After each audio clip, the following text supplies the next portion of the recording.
Hello అండి.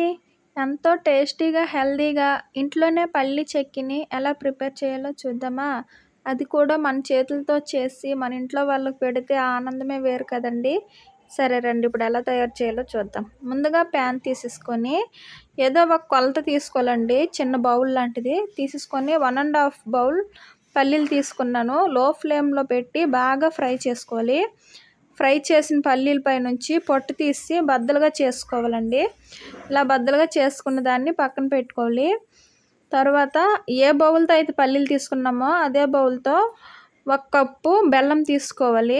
దాంట్లో కొంచెం వాటర్ వేసి గ్యాస్ స్టవ్ మీద పెట్టామనుకో ఆ బెల్లం మొత్తం కరిగేంత వరకు ఉంచేసుకోవాలండి. బెల్లం మొత్తం కరిగాక దాన్ని ఒక స్ట్రైనర్ ద్వారా వడకట్టుకోవాలి.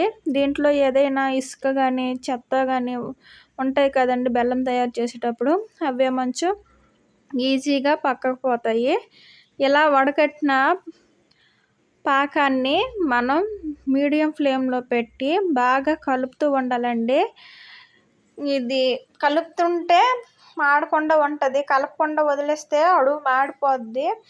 అలా మరిగిన బెల్లాన్ని కొంచెం చిన్న గిన్నెలో వాటర్ వేసేసుకొని బెల్లం పాకం వేసుకోవాలండి. ఆ బెల్లం పాకం అనేది సాగేటట్టు కాకుండా ఎలాగంటే ఇరిగేటట్టు రావాలి.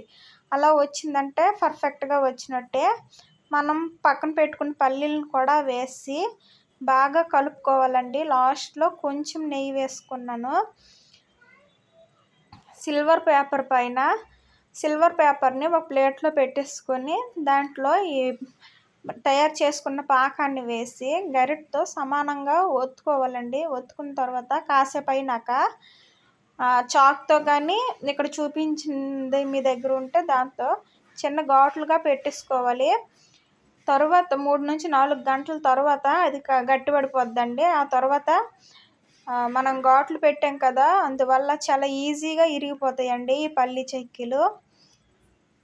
చూడండి ఎంత చక్కగా ఇరిగిపోయాయో. అన్నీ మనం అలా చేసుకున్న తర్వాత ఎంతో టేస్టీ అయిన పల్లి చెక్కీ రెడీ అయినట్టేనండి.